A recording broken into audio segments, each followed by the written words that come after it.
right, thanks for coming on the show, Andrew. I'm excited to dive into my genetic blueprint.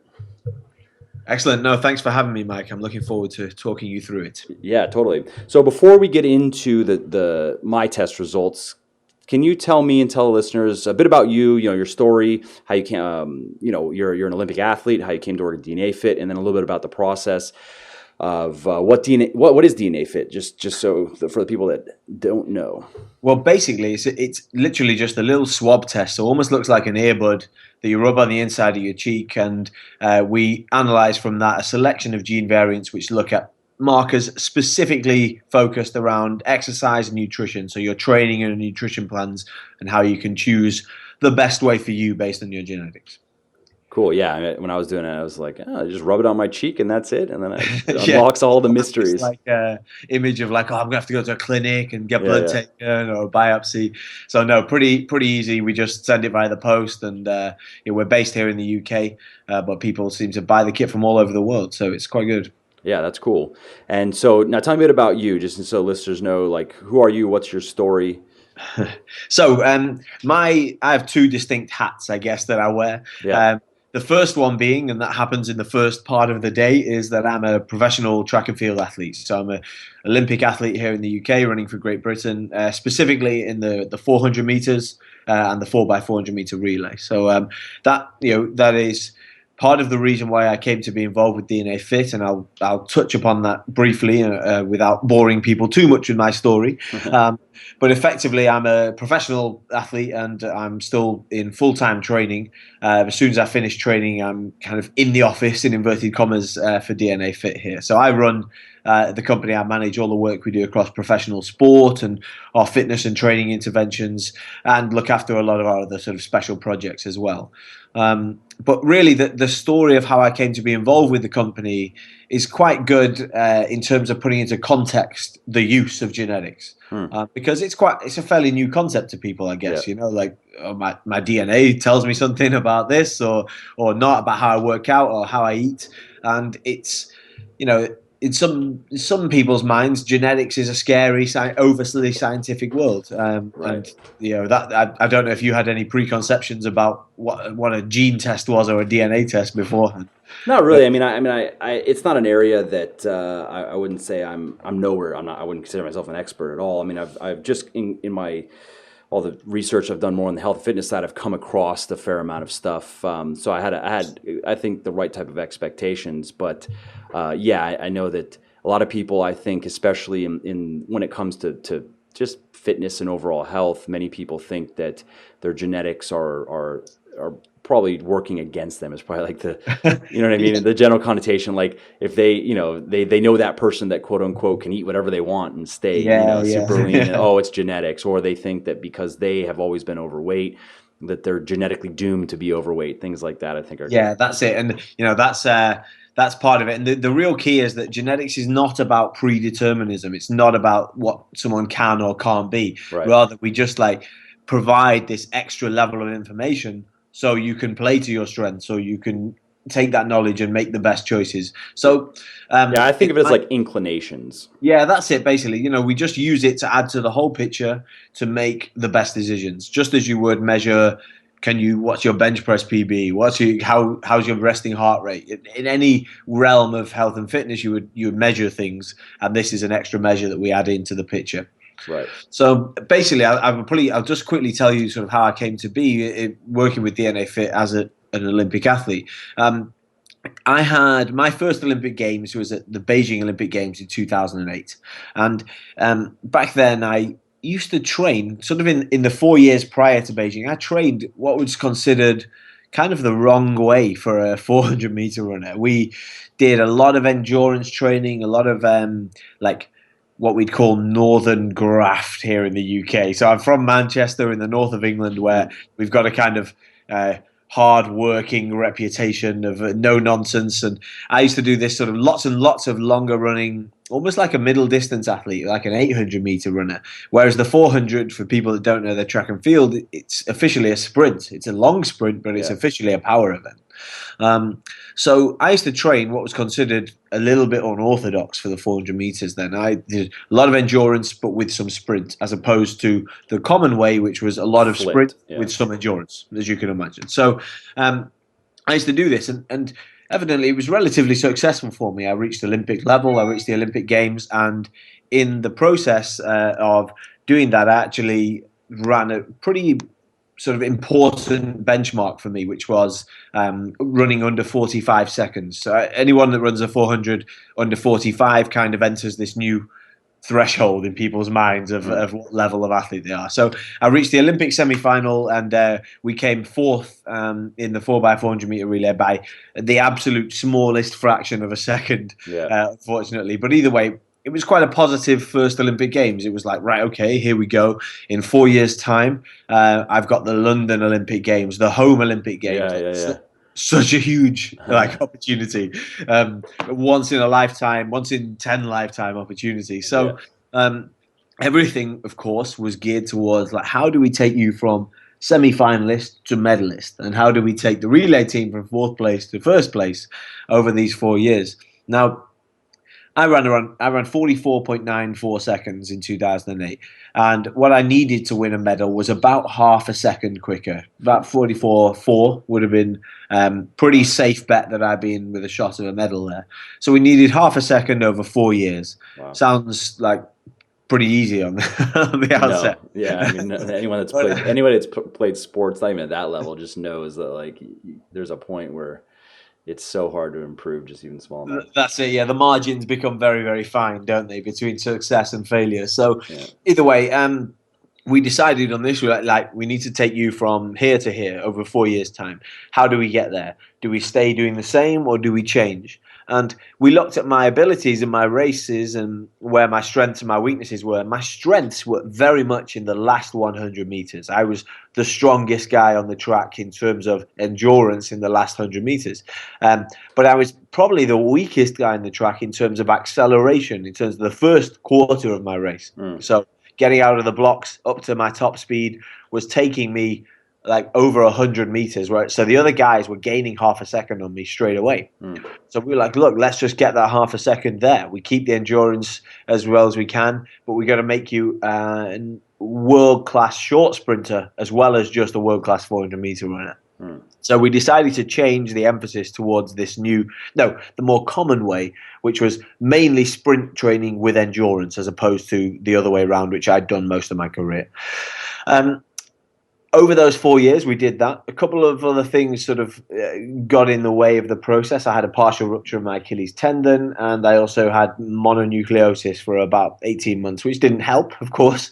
But effectively, this change in training didn't work for me.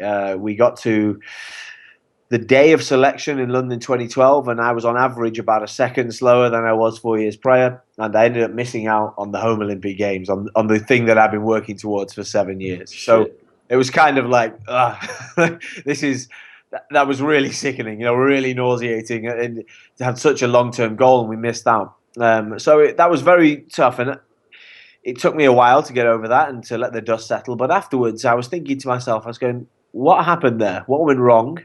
And how can I fix it so come Rio 2016, the next Olympic Games, which would be my last in terms of physical career ability, I get back to where I was and better. And I realized that, that old way that everyone told me was kind of wrong for 400 meter running was evidently a lot more effective for me. Because over those 4 years, I not only didn't really get much better at the short stuff, the 0 to 50 meters, but I actually lost my individual calling card, which was my stupidly good last 50 meters. So I was like, I lost my individual strength. I lost what made me who I was. And maybe that unorthodox method of training was actually the right way for me. And I'd come to this decision. I'd decided to change back to that way and so on, and made a few sort of big points to deliver over the next 4 years up to Rio 2016. But shortly after, I was actually in Scottsdale, Arizona on a training camp there. And I got sent a little swab, the swab I alluded to before, in the post through one of my coaches, through my strength and conditioning coach. And it wasn't even called DNAFit at the time. It was just a DNA test for sport. Hmm. And I thought, hey, whatever, I'll do this Sure. with some cynicism perhaps to start with, and then I was really fascinated when I got my results because, in a way, it confirmed a lot of that which I'd been forced to learn through that painful and Yeah. quite costly trial and error over those 4 years. Yeah. I had a majority of endurance genetics. I had two gene results in particular which signaled the raised probability of Achilles tendon rupture, Oh, wow. which I had, and I had this slow recovery speed. And my mononucleosis is effectively an overtraining fatigue illness. Mm. So I was like, that's me. Well done, guys. But also, I wish I'd had this 4 years prior. Like, Seriously. if you'd just shown me this, it wouldn't have changed everything, but it would have been an important influencer, at least for the people that paid my bills and were putting pressure on me to change my training. Yeah. So I was like, look, I can really see the benefit in this, and I took it on board. And thankfully, this year I had my best season by far since Beijing. So That's great. as we continue to improve, hopefully I'll be back there in Rio, not only running 44.9, but running a little bit quicker as well. So Yeah. fingers crossed. So look, the use in professional sports is quite obvious. Sure. You can see that. But what I really started to think was actually, hey, if we take this and we extrapolate this down to the general consumer, the general user who is just starting to get healthy or get fit. Now, obviously, I'm an Olympic athlete, so if I get things wrong, I'm going to assess what went wrong and I'm going to change in order to get better again. That's my job. I'm not going to just give up. But the everyday person, the motivation to change your activity levels or to change your nutrition, to change your life really is so fragile because it's very difficult. It's very, very difficult to set out on a new journey to say, I'm gonna change this, I'm gonna be disciplined, I'm gonna not eat that food, I'm gonna do this exercise which I don't like and I find really difficult. And so anything you can do to increase the probability of success there to create lasting change. Because if someone doesn't see results after a month, they're not going to carry on trying, or they're not going to reassess, or maybe that didn't work for me. They're just going to stop. Yeah. So I was like, if we can just add this to people from the very start so they don't have to go through this trial and error process, then that's a really useful motivator and incentive to increase the probability of success and therefore make a larger change to people's activity levels and health, basically. Yeah, compliance really is the big thing. I mean, for the average person that just they want to be fit. I mean, even people that want to be extraordinarily fit, that's still that's way easier than trying to do what you're doing. We're not people even like me. I'm not trying to necessarily squeeze every ounce of strength out of my body or every ounce of performance out of my body. I want to be in shape. I like to look a certain way. I like to feel a certain way, and it's kind of like a longevity health thing, and a bit of vanity thrown in. And that's I think where a lot of people are at. And for that, it really is that if you just stay consistent, even if you're doing quite a few things incorrectly, or if you're not training optimally, or you're not maybe the diet is a bit overly restrictive and you don't have to necessarily do it that way, just complying with it over time. Give somebody 5 years on like subpar with a subpar weightlifting program and subpar diet routine, they're still going to probably after that time, a fair amount of people are going to be fairly happy with where they're at. That's it. You just need them to adhere to something, don't you? Like exactly. that something is so important compared to nothing. Yeah, and then of course, optimally, they would start off in the beginning knowing what they're doing, and then those 5 years. Obviously, 5 years you could take someone from normal or overweight, completely out of shape, to ripped or whatever, and just totally fit in 5 years. Yeah. So that's it. And I think with them, one of the interesting factors about this, genetic information, is the motivation it brings, because it's so personal. It's rather than saying I'm going to eat this food because I've heard it's good for me. That's so general. But actually saying, I'm going to eat this food because in particular I have this gene which does this, so I need it for this reason, etc. So it's a really good motivator to make things a little bit more personal, a little bit more of a very individual journey that someone embarks upon to keep them to adhering and give them motivation to start as well. Yeah. I mean, I found it interesting personally because it kind of confirmed some of the things that I already knew, that I wasn't surprised, which when we get into it, I'll kind of, chime in here and there on those points. And then also just gave me some good, I feel more informed about how my body works. And or at least the blueprint of it. Obviously, some of these things are going to change with lifestyle and Yeah. yeah, So that I might, genetically my body, in my case, I guess it does very well with carbohydrate, which isn't surprising. But even if it didn't do well with carbohydrate, that's something that can be improved that's upon it. with Yeah. lifestyle. So I mean, there's a really important point you've touched upon there, Mike, and that's that genetics is not the whole picture, and I don't know whether it's because of pop culture and books and films that make people think it's more than it is, but actually, genetics is just one part of the whole picture, and that's what we really try and stress. And actually, your environment is so important. So we only report on sort of a good housekeeping thing here. We have kind of a protocol before we actually include a gene in the test. So firstly, it has to have been shown, every gene variant has to have been shown in multiple peer-reviewed, clinically validated studies for its association with each particular section. So there's no like single studies in here or just genes rat research or yeah, some preliminary whatever. that's it. The second point is that all those studies have to have been on humans, Yeah. not on rats or mice, and they have to have been shown for their effect there. And then thirdly, that there has to be an actionable lifestyle or environment change that can support or help that gene's activity. So we don't tell you anything that you can't do anything about. Right. Because to me, that's a very controversial area. And to say that, oh, by the way, you've got this chance of this. See you later is it's a little bit wrong almost, Yeah, So, definitely. Because I mean, yeah, you can put certain ideas in people's head. I mean, you have the opposite of placebo, the nocebo effect, where I mean, these are real things where the reality is what is going on in our minds affects our bodies. And so in just the listeners, like, so you have the placebo effect where you're given a sugar pill, but you're told it's something to treat a certain problem, and then it actually treats the problem just because you think it does. And then on the flip side, you have the nocebo effect where you're giving something inert, but you think it's harmful and it harms you. So it could be the same thing where you're told something negative, you're told you're genetically predisposed to this or that, or in a way where it's almost like fatalistic, where you're screwed, and then you start thinking that, and there's a very real chance that you could start manifesting some of that just because you believe it. very much so. And that's that the mind state there is so much of an important factor. It's almost more important than genetics in some ways, that people mustn't read into the word genetics or the word DNA more than another factor to add to the whole picture. Yeah. And that's what we try and be really clear about, because people have inbuilt perceptions of what this is, and it's our job as a company, I guess, to educate people back to its use, but also its limitations as well. Yeah, great.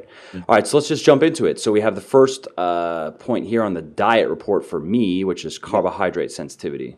Great. Okay. So what do I mean by sensitivity? What are we referring to here? So your listeners will be very well clued up on their nutrition, so I won't be really basic, but effectively the whole blood glucose disruption, insulin resistance, etc., from sugar, from simple carbohydrates, from refined carbohydrates, is affected how intense that is or not, depending on a panel of certain genes. So we have basically like how well your body can deal with large glucose loads. Basically, yeah. So with glucose load, so either a sharp spike in high glycemic index foods, or an overall load of medium glycemic index foods, etc. So we're looking at basically your individual response to carbohydrate. So what does a calorie of carbohydrate mean to you individually? What your genes tell us about that. So in your case, as you said, you're very low, and actually quite rare that I come across someone with as low a response as you. In the particular 5 genes we look at in relation to carbohydrate here, you only have one of the gene variants which is associated with a raised response. The rest, you have the lower response versions of those genes. So that would, on a really simple, superficial level, that would say that you should be a little bit less scared of carbohydrates than perhaps the media delivers us to think so of late. Yeah.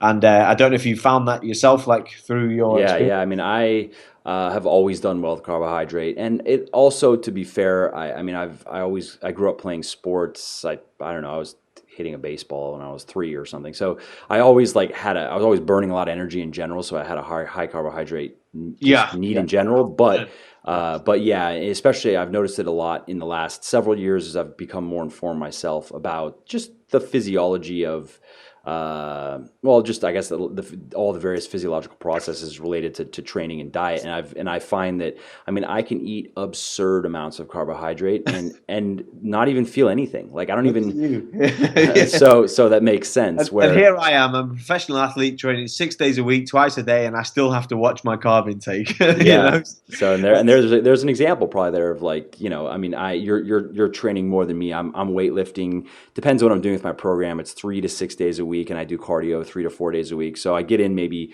an average of 6 hours of exercise a week. But still, yeah, it's that makes sense. Like I wasn't well, that, surprised when I saw that. no, that's great. That's good to hear. I think, and in my case, I was right the opposite end of this scale, so very high, and Oh I'd wow. had to find that out the hard way because I was And like, what was your experience? So what would happen? You get tired and just groggy and eat a bunch of carbs?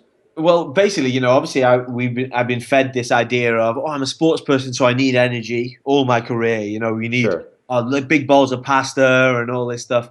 And actually, I remember lamenting the fact in Beijing Olympic Games, there's the athlete food hall, and in there it's 24 hours a day, every cuisine from around the world for free, including a free 24-hour day McDonald's. Let me point out, which seems so against the Olympic spirit, but hey, it's the most popular line. Really? Is the most popular? But by far, Mike, like What? like the longest line in the village. Was the buffet food that bad? No, it's excellent. The food is excellent, but people just chose their McDonald's. That's Free just that's like 24 that's straight brainwashing is what that isn't is. it? Yeah. But hey, no, I mean, if they can get away with it, then they can get I away know. with I'm just saying that's the effect. That's how strong their brainwashing marketing is. I mean, that doesn't even make sense. it. McDonald's So is basically, disgusting. so I remember sitting in there and thinking, I'm at the salad bar, I'm filling my bowl with green leaves and protein, basically, Yeah. and my teammates are eating big bowls of pasta or a pizza or something, and I'm thinking, why am I having to do this and you don't? And I'd found out over the years, working with a nutritionist closely, I was very early adopter of a lower carbohydrate for a sports person, your Mhm. lower carbohydrate eating plan for a sports person. It was quite unheard of at the time I Yeah. started.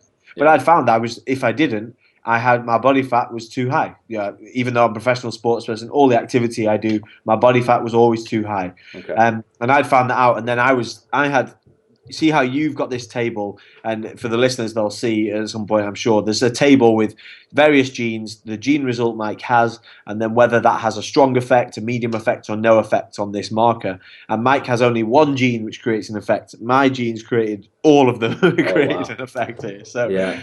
you're very lucky there, I say, And Mike. that actually corresponds with a bit of research. I wrote an article on it, which I'll link in the description for people listening. But on just carbohydrate need in general, and do you need to go low carb to lose fat, which is really the thing to do these days. And of course, like when you have protein matched, when they're on a high protein diet, there are several RCTs that show that there is no benefit in terms of fat loss by going low carb or higher carb if you're in a calorie deficit and you're not and you're on a high protein diet.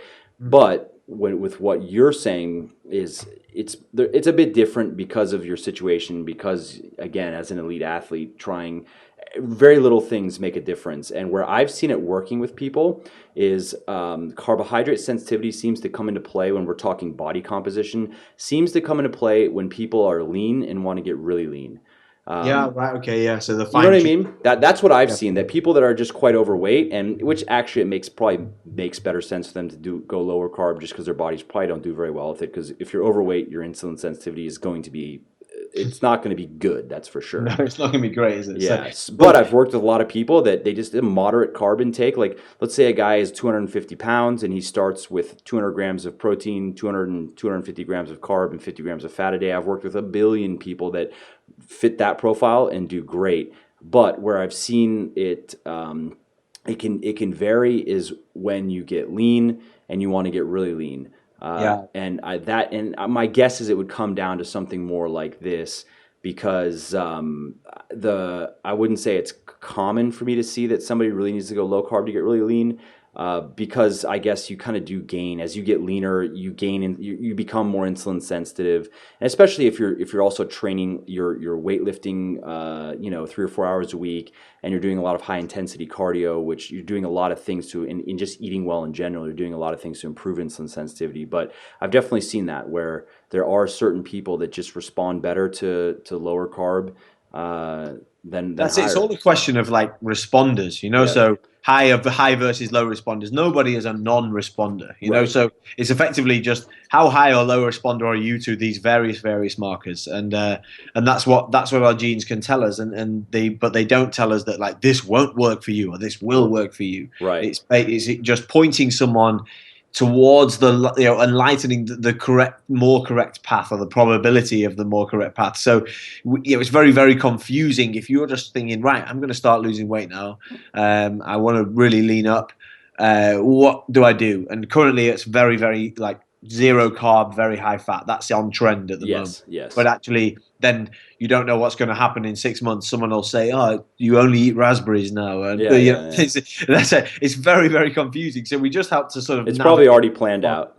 Yeah, that's What's it. the next trend? We're gonna let this. Somewhere has planned it out. Yeah, we're gonna let this high fat thing ride out for a bit. Yeah. Yeah. So I mean, talking of fat, shall we have a look at your fat? Let's move on to the next one, which is fat sensitivity. So effectively, we use there's the same concept here. That's what our individual response to fats is. So we have a panel of genes here that look at that and the cumulative effect of that. And there's one interesting result to pull out for you, Mike, which is there's the FTO gene. Now, overall, you're a lower sensitivity. You're not very low, like in the carbohydrates case, but you are less than medium, so less than average response to fats, which is good. But then the FTO gene is sometimes called the fat gene in the media. You're a version called AT. So you've got one copy of the A version of the FTO gene and one copy of the T. So you're officially called heterozygous. And the A version codes for an increased level of ghrelin, the hunger hormone. So in one study, in fact, that people that had 2 copies of the A were 70% more likely to be obese. Just because they're hungry all the time. Yeah. So this isn't responsible for you being hungry all the time, but you do create more than someone with TT. You're basically coding for raised ghrelin activity. So what's kind of just ironic about that is I don't get hungry. It doesn't matter. I can fast for 24 hours and I would maybe feel low on energy, but I would not feel hungry. I'd never feel hungry. Oh, amazing. Well, good for you. Good for you. Well, people, that's like, I never, because, just being in the fitness world, people are like, fuck you. Like, like for dieting, you know what I mean? Because I can be in a calorie deficit. It doesn't matter. I just don't get hungry. I can eat when I want to eat. I eat however much I want to eat. I cannot eat. It just doesn't matter. Amazing. Yeah. I mean, that's got to just be because that wasn't the case when I was younger. When I was in my early 20s, I would get very hungry. But also, there's a bit of a psychological thing there because I used to think that if you didn't eat protein every 2 hours, you're going to lose all your muscle. You know what I mean? So I would be like internally anxious if I hadn't eaten because I'm thinking I'm like losing all my gains or something. So do you almost train your mentality to not like care that much about your food intake or not overthink it, basically? Is that that's completely how I feel about it now because now that I'm more informed and I have a lot more experience where I know that my body does tend to do well on, I would say probably 3 to 5 meals a day. I feel good on that. But if I have to eat 2 meals in a day, it doesn't matter. It's not like I'm at a point now where I'm also kind of just maintaining the physique that I want. So psychologically, that's gone where I don't have any sort of anxiety about food or eating. As long I know if I hit my numbers every day and I get the majority of my calories from nutritious food and I have a balanced diet and that's pretty much it. And so it's just kind of an interesting thing to then see now that for whatever reason, I mean, there may be a physiological change that comes with it or whatever, but there's one other really interesting gene here in this, which is the FABP2, which is the long name for it is the fatty acid binding protein. And like its name suggests, that gene's job is effectively to bind protein from the intestine into the bloodstream, basically. So Okay. to take protein from the gut to the blood. And we don't really want it in the blood. That's where we don't want it. Right. And the three versions of that gene are either very good at that job, mixed, or not so good at that job. And you've got the version which isn't very good at its job. It's not very good at taking the fat oxidation and reaching higher levels of triglyceride in the blood. So basically, in your case, the fat that you eat is not necessarily being taken very well into the bloodstream, to put it in a really simple way. So that's good. And just for the listeners to clarify there, so when dietary fats are stored very efficiently as body fat, the energy cost is very low. I think it's somewhere between 0 and 3%, because the molecules are similar to what body fat, how it's put together on a molecular level. Whereas carbohydrate, for instance, the energy cost is higher because it needs to go through a process called de novo lipogenesis, where the body turns the glucose into body fat. So what you would want is what Andrew is saying, is where you want as much fat oxidation to occur in terms of like staying lean, especially in during bouts of overfeeding. Ideally, your body, you want it to be burning off, to be oxidizing as much of what you're eating as it can, which means there's less left over for storage, essentially. Yeah. So you're good at, your gene that's not good at its job is good for you in the, yes. in the end. So. And again, just to kind of correlate that to my experiences is I've noticed, especially over the holidays, and I was out of town for the weekend, where I can eat quite a bit of food, and if I don't, I mean, of course there is a point where it just becomes too much, but in concentrated like bouts of overeating, where I'm going to eat a 5,000 calorie dinner, just something ridiculous, I just notice in general that my body, of course I'll gain body fat, but I don't gain fat. I'm not like I'm not a hardcore ecto type person where they just don't. It's really hard for them to gain fat, but I definitely am I'm more in that direction than the endomorphic, where they're just very efficient at gaining body fat. So I've noticed that, where my body it seems like it just tends to deal with calorie surpluses a little bit better than average. Yeah, I wish I was like that. Yeah. I'm not bragging. I'm just saying that that makes sense on these results. You know what I mean? That's good. Okay, great. So look, that's when those two markers are really where we move people towards suggesting various macro splits or not, based on these two responses to fats and carbs. Right. There was no evidence which has been strong enough to pass our protocol yet particularly on protein or anything along those lines. So we just stick to our carbs and our fats so far. Cool.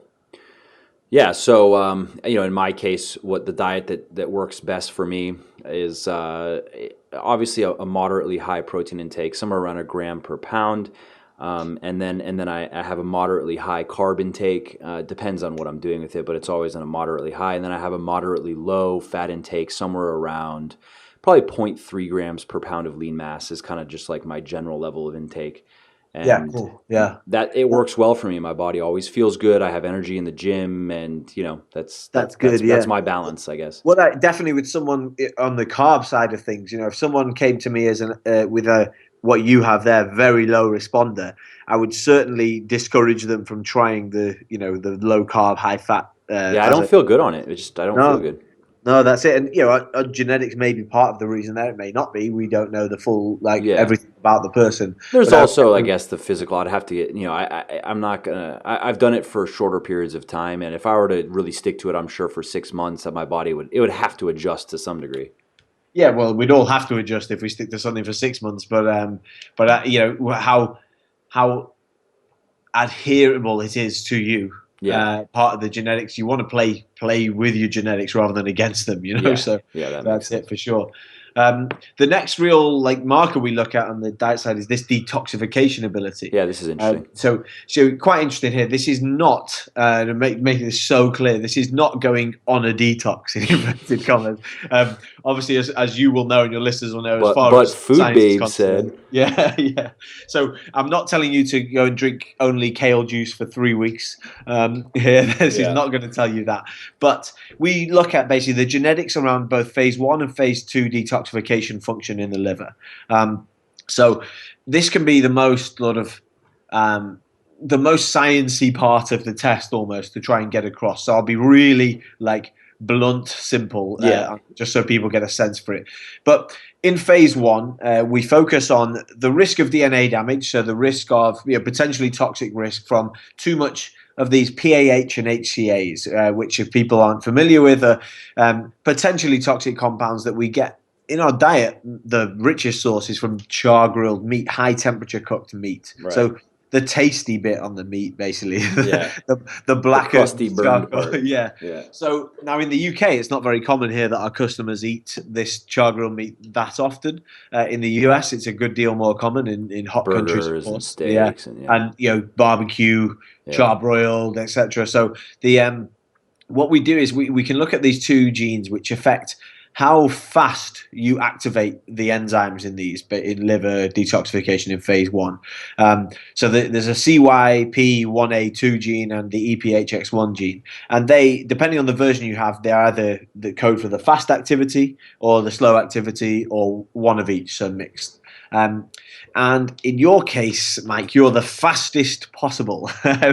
So you've got both of those genes. You've got the version of the gene which activates them faster, and the faster you activate, the higher the risk of DNA damage. So you want to be the slower end, ideally, but in your case, you're the faster end. So there's no evidence to say you need to cut this out completely. You don't need to never have meat with any high temperature cooked method. I just shouldn't be doing it every day. Just kind of thing. we say like maximum 2 servings a week. Yeah. So I probably have one a month maybe, and it's like a steak from a restaurant. Okay, cool. Well, that's great.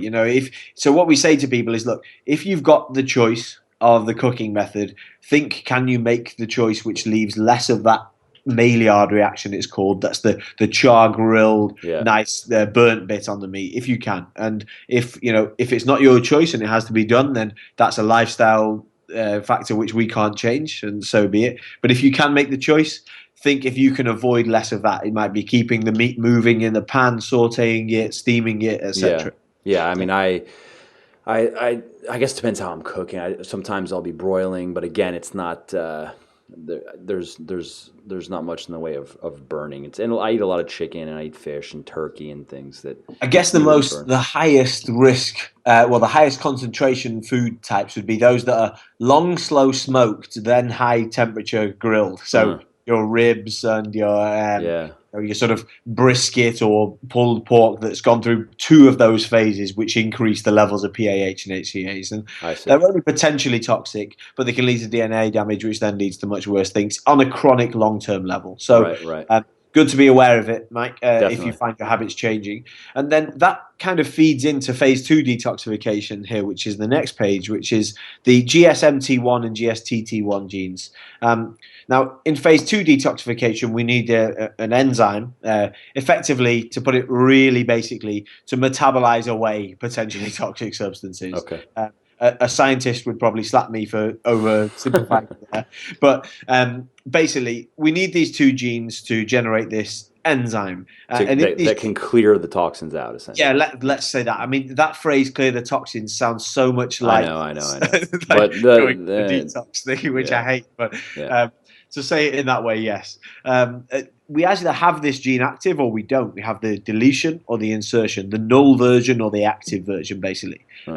And depending on what version you've got, you need to either get this enzyme from somewhere else or you're generating it, naturally well enough. In your case, Mike, you've got the deletion of one of those 2 genes. So One of those genes is the null version. It is not generating the enzyme you need.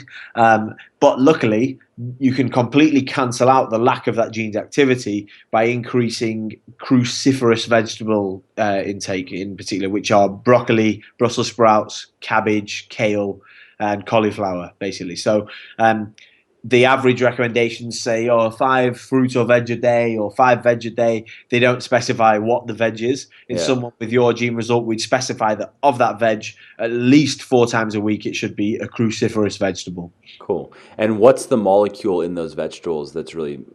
Well, it's this DIM, DIM. So right. if you can also supplement if you can, exactly. I'm not sure of the research of whether that's as efficient or not, but probably not. I mean, it's always. I mean, food in its natural state pretty much always beats supplements.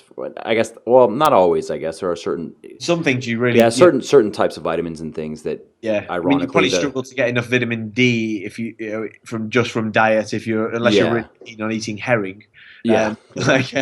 So that's one of those. But in DIM, you can get a DIM supplement for sure, and that's that'd be an individual's choice. We try not to make any distinction between what's better or not there. But basically get your DIM in for you in particular. That would be perhaps quite useful. Cool. Yeah. Also, I think it was something about garlic and onions on there.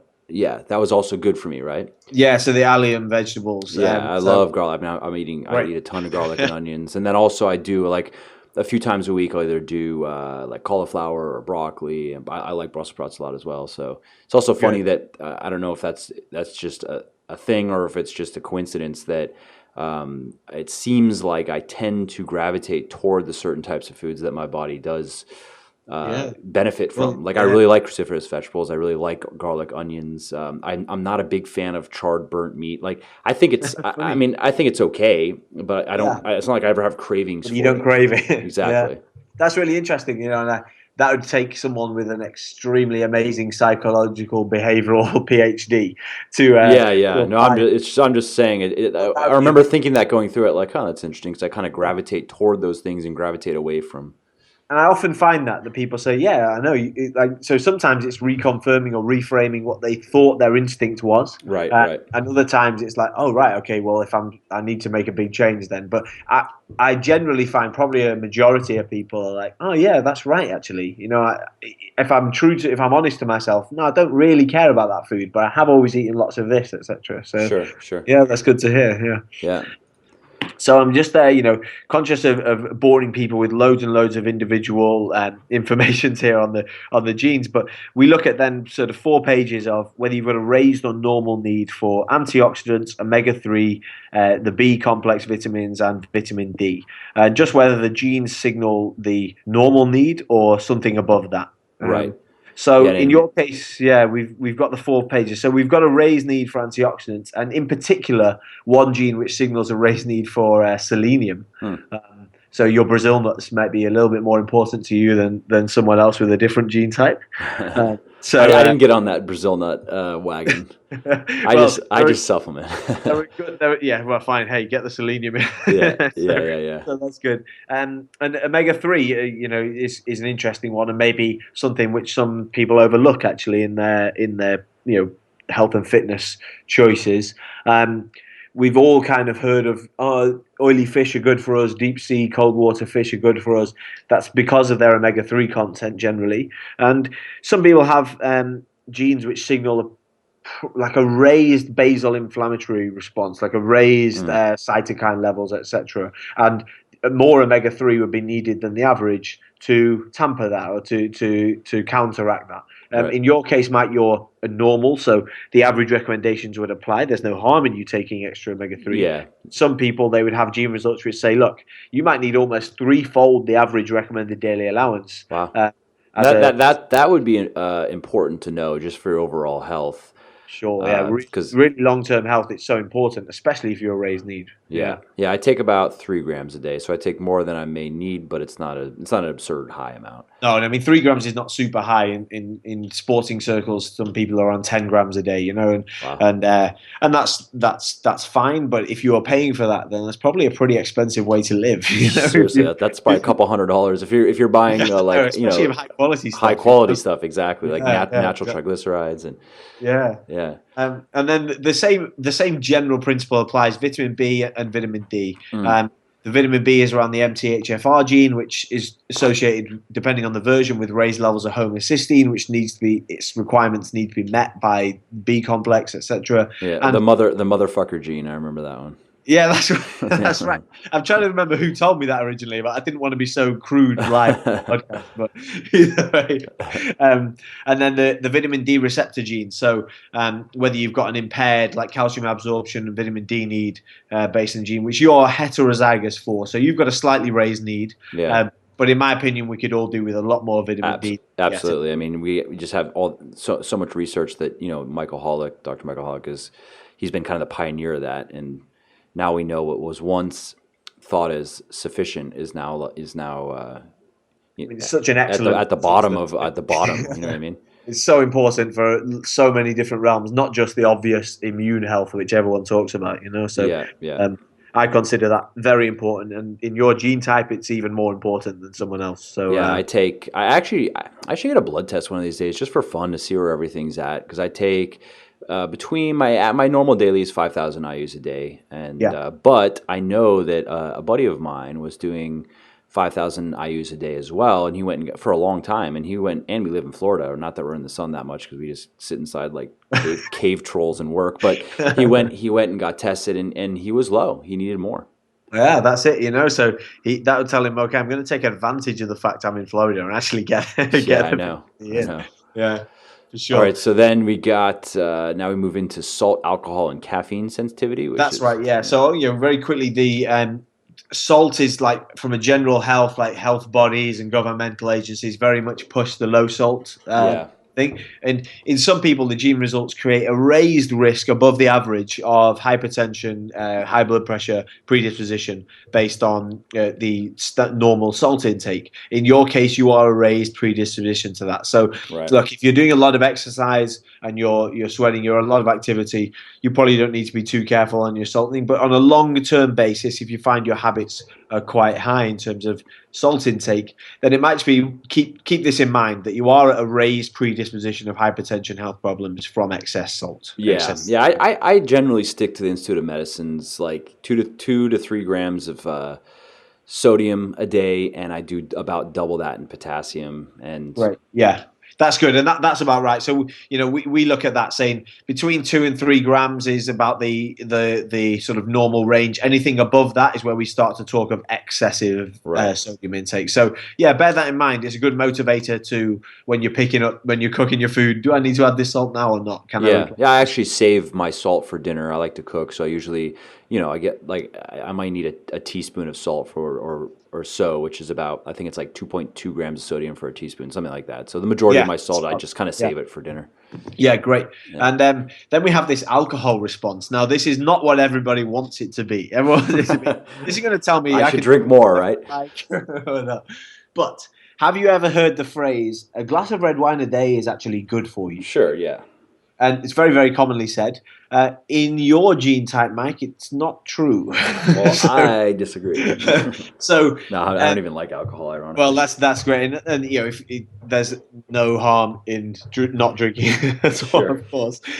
We're talking about literally fully moderate alcohol consumption. So literally, let's say 1 unit a day, a small glass of wine a day. Right. I say red wine because of its resveratrol and various other stuff around it. But in some gene types, moderate and moderate only intake is actually associated, it has a positive effect on HDL cholesterol, so actually on the positive effect on blood lipids. So in your case, it's not doing the positive effect, it's not doing a negative effect either, but you're not getting something actively good out of let's say a small glass of wine a day, and no need to start drinking one. Yeah, that's right. That's all I need is an excuse to become an alcoholic. Yeah, good. So you're actually what we call almost a rapid metabolizer. So the acetaldehyde is actually rapidly metabolized into. And what would that mean? The reason why I ask is my brother has been much more into drinking. That was more his thing. I don't he hasn't got one of these tests, so I don't know where he's at. But I know that actually, it's not true. He did do a test. I don't know what it was exactly. He did some test where basically what they told him is because I guess he can drink a lot and he just doesn't get hangovers. And Oh, yeah, right. so I wonder, like, if I were to drink with this gene, does this mean that my body would process the alcohol quickly, or is it that not related, or how would that? It's not really as simple as that, as far as I understand. But you metabolize the alcohol into the toxic intermediate, which is acetaldehyde, faster. So that means I would get drunk faster. well, I'm not entirely sure, but because there's so much other around your tolerance Sure, and what you've just eaten, etc. But it has been associated with worse hangover symptoms. Worse. Okay. So yeah, my brother might be different because apparently he can get blackout drunk and he's fine the next day. Yeah, and then wake up the next day without even a headache. And ironically, he's probably also getting a positive effect on his cholesterol from the first. But I don't know. After that, it probably cancels out the benefit. Exactly. Good. So that's basically what we can signal.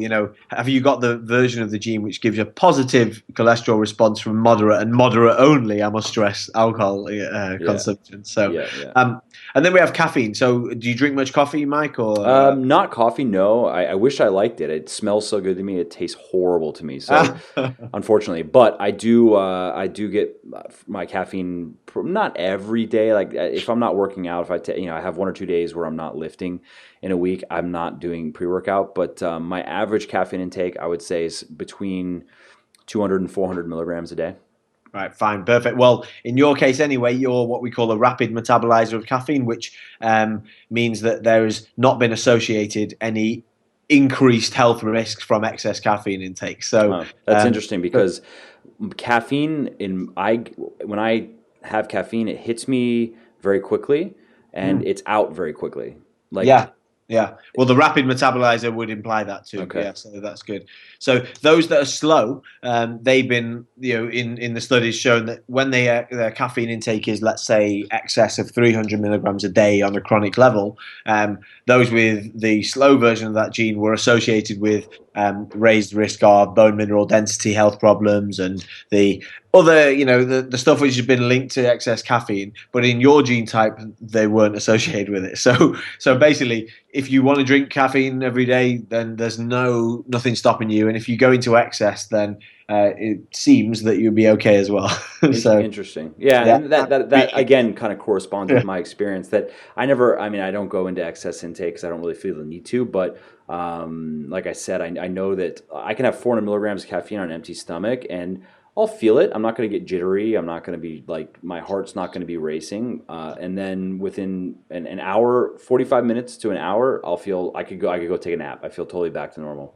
Yeah, cool. I mean, I'm seriously into my caffeine, so much so I've done barista course professionally and etc. But and I can drink coffee pretty late in the day and it has no impact on me, and I'm a fast metabolizer too. So that's cool.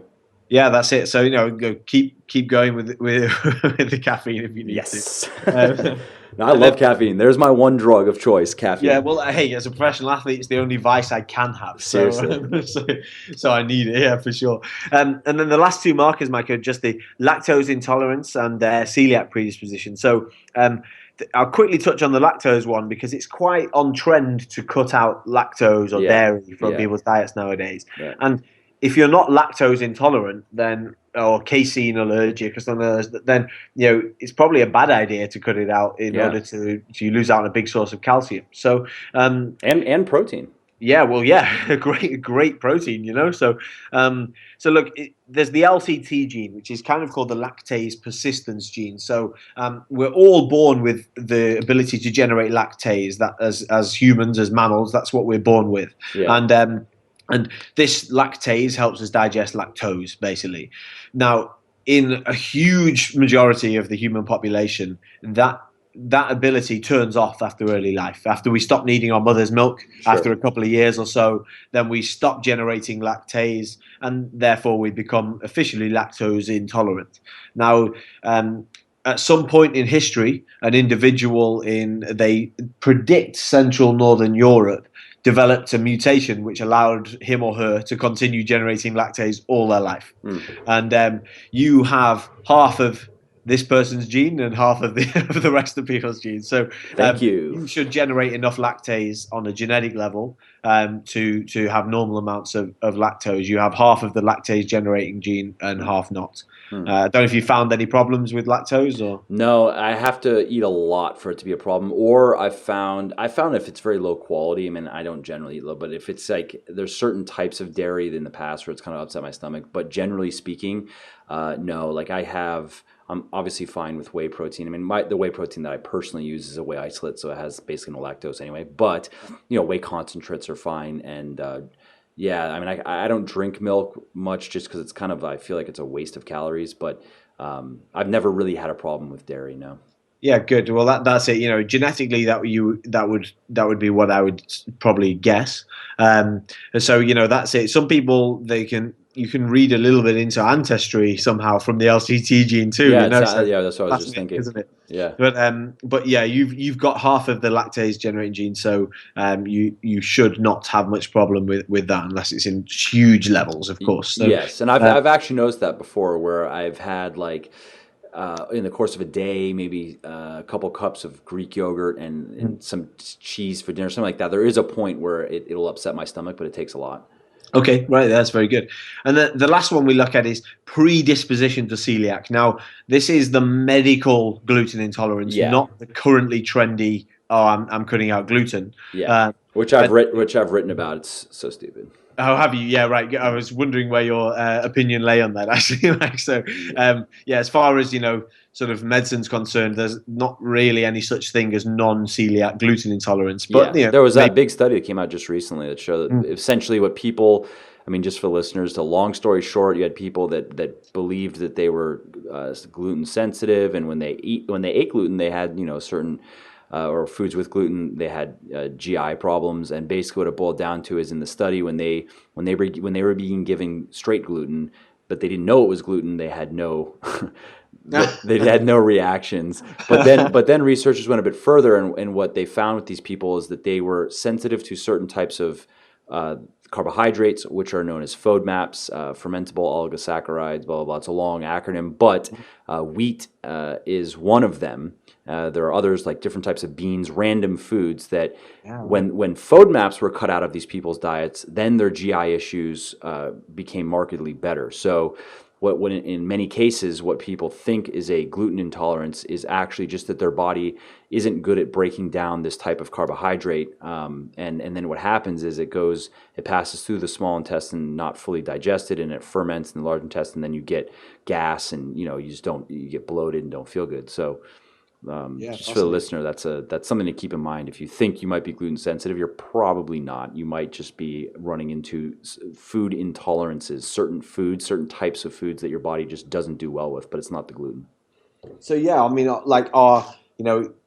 it's very, very common that people, I might be gluten intolerant or not. And if you are medically celiac, then you need to know. Yes, that's a serious thing. So yeah, that's serious. What the average risk is about 1 in 100. So our genetics play quite a sort of role in putting us into one of three predisposition categories. So the average is about 1 in 100. In your gene type, Mike, you are in the higher predisposition risk. So you're in the 1 in 35 category. So by that still not that high a risk, 1 in 35. And right. I would normally say that make sure this is not diagnostic. We can't tell if you are or you aren't. Absolutely. But, what we'd say is that 1 in 35.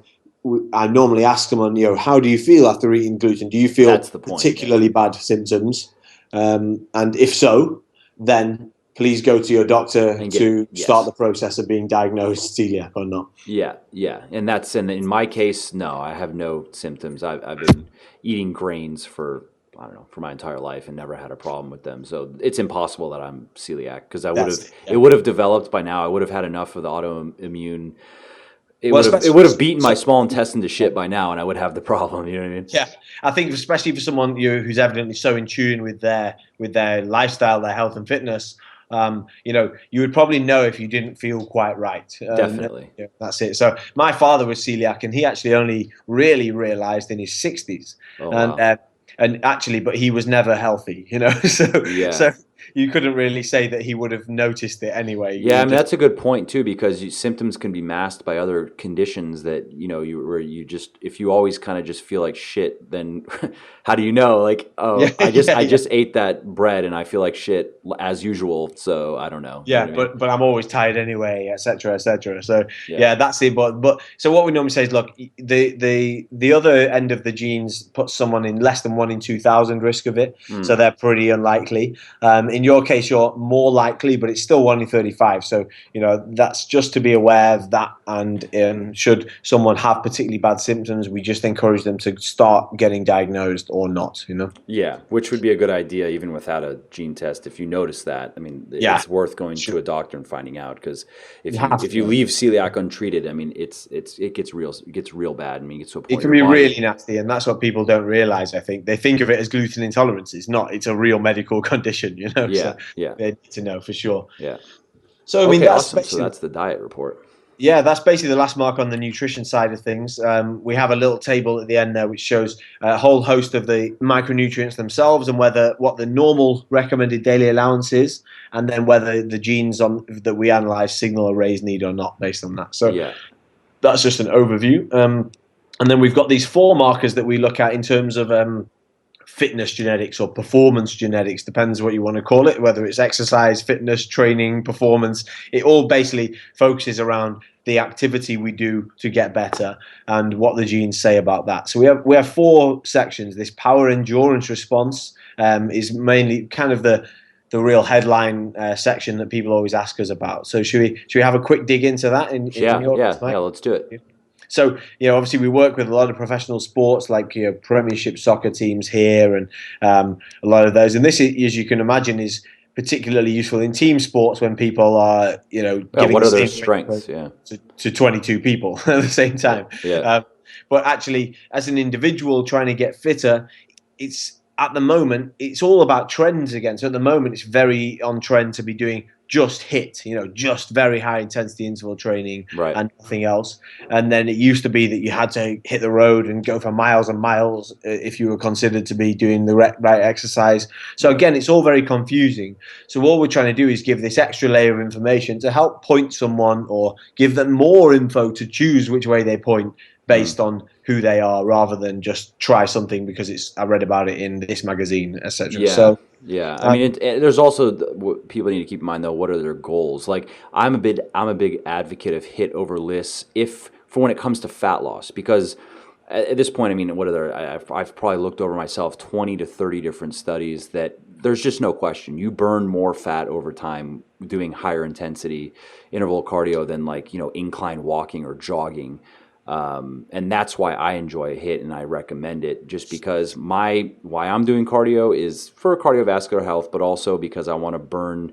It's for fat loss reasons, really, primarily. You know what I mean? yeah, yeah, and that's it. The goal is so important. We must make clear that we never ever use genetics, say power and genetics, endurance genetics, to change somebody's goal, to say what's a good or bad. There's no such thing as good or bad. There's no such thing as can or can't in terms of Yeah. genetics. It's just tweaking the method you use to reach that goal, whatever it may be, Right. to almost play to your genetic strengths. So Right. Right. there's no such thing as is that a good profile for a marathon runner or a bad profile for Yeah, there's or no. even like, oh, should I still be lifting heavy weights or should I go? You know what I mean? Yeah, that's it. Yeah. So we always take into account the goal, what the level they are, how often can they train, do they have a gym, what do they want to do, exactly. The preference is really important too. Totally. We take what is adjustable, and can we adjust that, taking into account these genetics. So in your case, you come out as kind of a bit of a mixed bag in terms of our sort of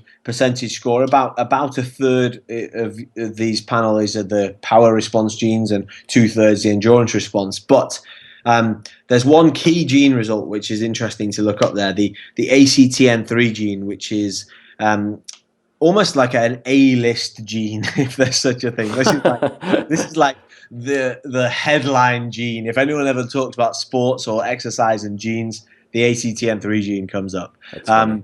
that's because one version of it, it's the C version. Sometimes they refer to it as the R version in the studies. It's the C version has been associated. Well, it basically codes for a protein which is better at fast twitch muscle production.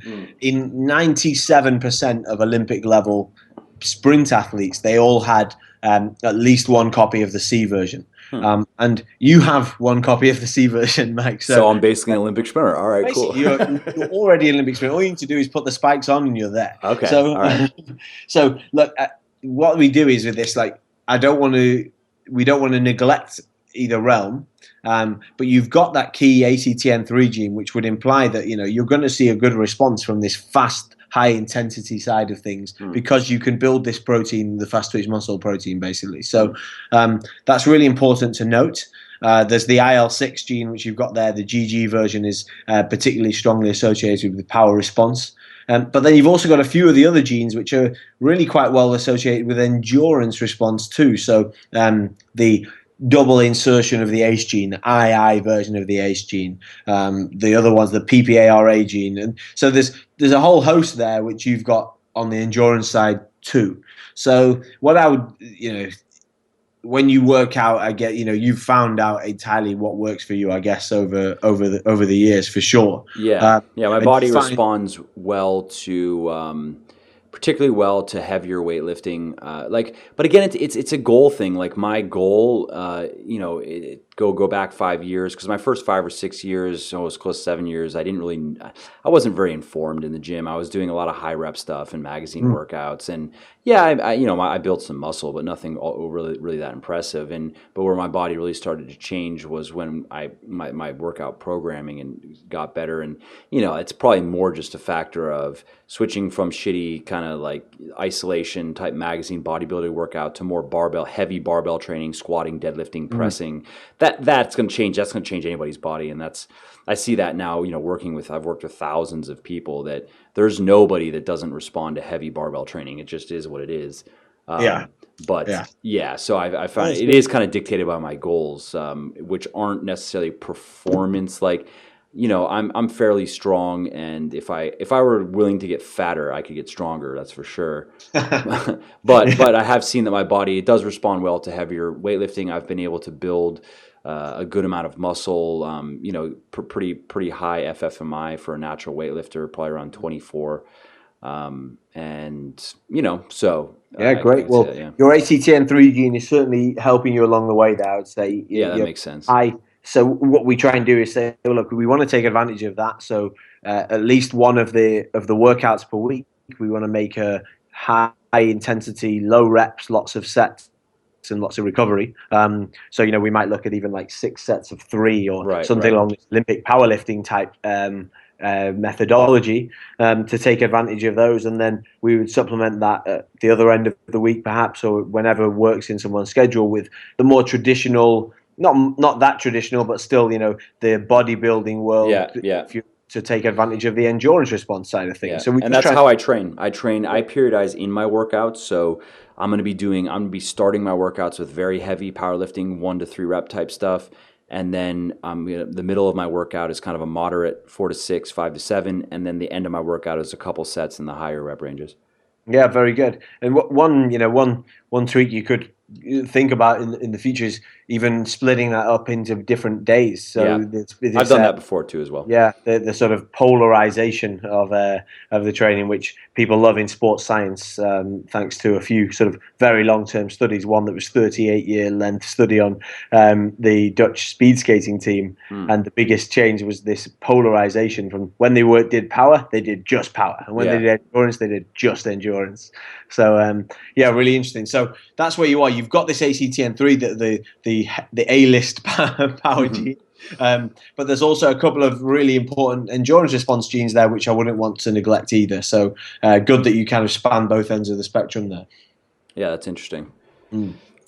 And then, so we've got 3 markers here. Now, I don't want to sort of dwell too much in too depth on each of them, but sure. We have a VO2 max response. So if you were measuring your VO2 max levels, we have a high responder versus low responder there. And if that was a goal of yours, which I'm guessing is perhaps not your VO2 max, like Yeah, and I mean, that would just be VO2 max, just so listeners know, is like how well your body uses oxygen. So I guess a higher VO2 max would just be more for longer endurance stuff, and that was never really my thing. No, those that are really into their, triathlons, Ironmans, Yeah, no. I mean, the sports I played the most, the sport I played the most growing up was hockey, and that that's a very it's high intensity activity and then downtime. Yeah, yeah, for sure. So if somebody's goal is, really improving their endurance sport, then they use VO2 max as a measure of how well they're doing. This is important to know because some genes create a kind of genetic resistance to reaching the highest levels of VO2 max. They don't stop you, but they make you a low responder. They make it a little bit more difficult. You have to work harder for it. You need to know that, and you need to give yourself, a longer sort of turnaround time in when you're going to reach your goal, or how you work out differently in order to make it the most efficient, if that's your goal. I see. If it's not your goal, then it's good to know, but that's where it sort of stops in that case, if you're not trying to improve your VO2 max. Cool. And then we have recovery and injury.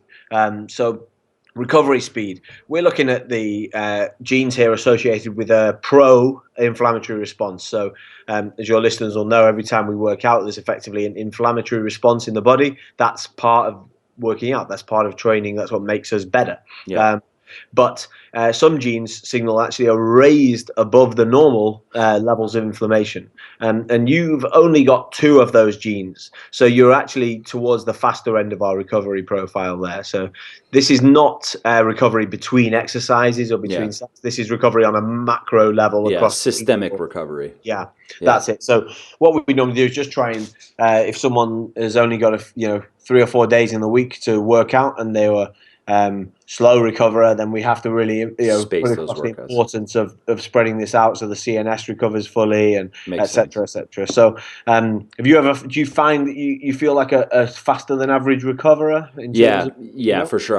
I've been able, I mean, I've always kind of been where I can push my body pretty hard. Even when I'm in a calorie deficit, I can push it pretty hard. Like, I kind of max out at about, I would say, 5 hours of weightlifting and 2 hours of HIIT per week when I'm in a calorie deficit.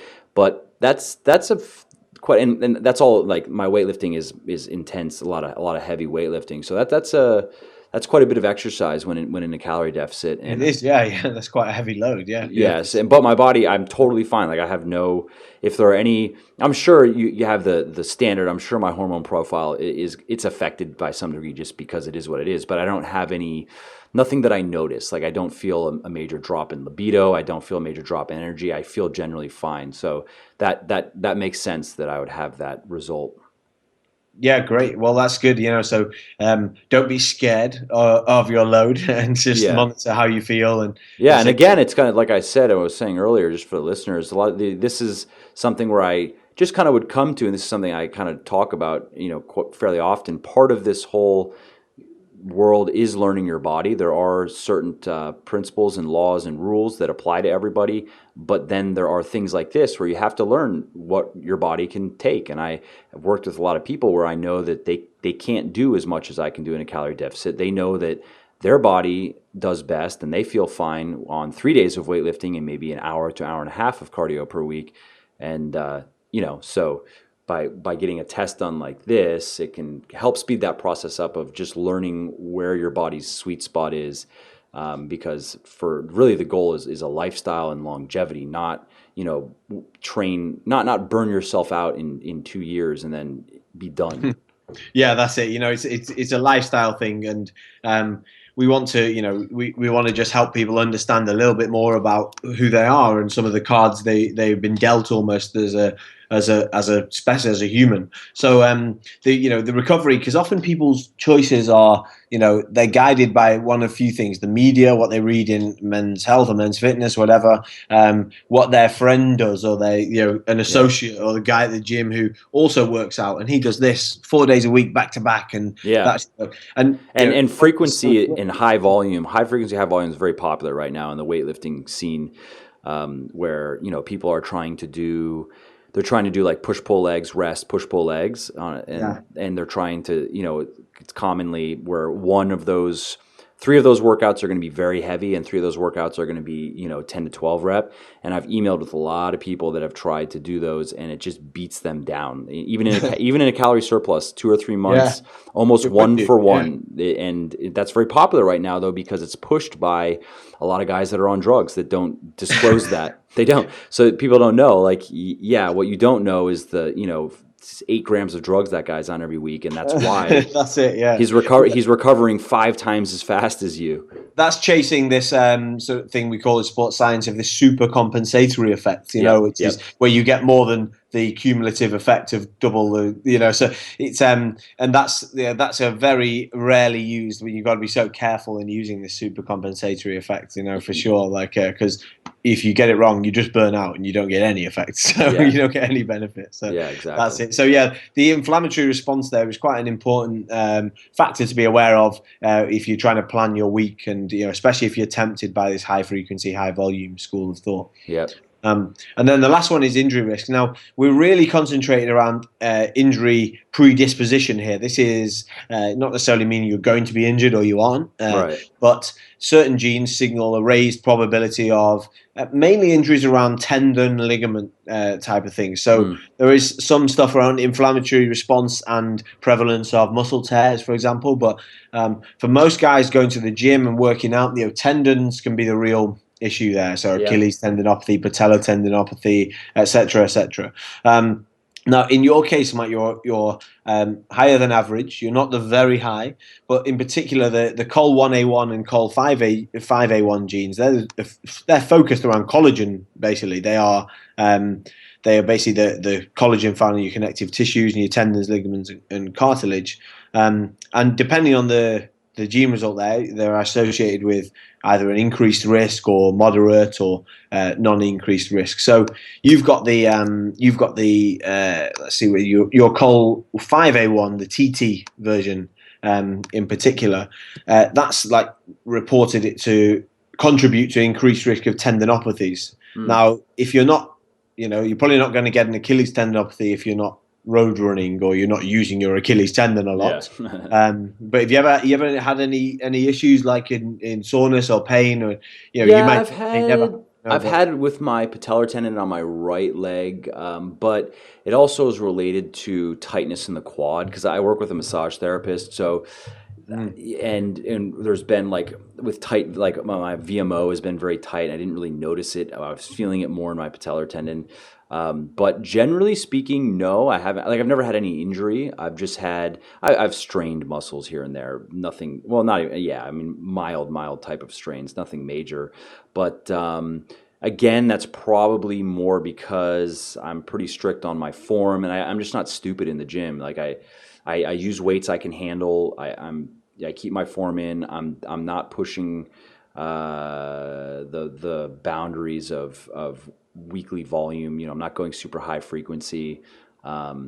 So I guess knock on wood. No, I haven't. Yeah, no, that's great. But I think just be aware. if you find your patella or flaring up a little bit, I just back off. Treat it with the importance, maybe a greater importance than you might be tempted to, because you're at this just slightly raised predisposition for these things. Your genes are just signaling, look, the risk is a little bit higher here. And that's good to know, because what I've always done is when things are bothering me at all, I just back off of it and let them get better, and then get back to what I'm doing, even if that means that.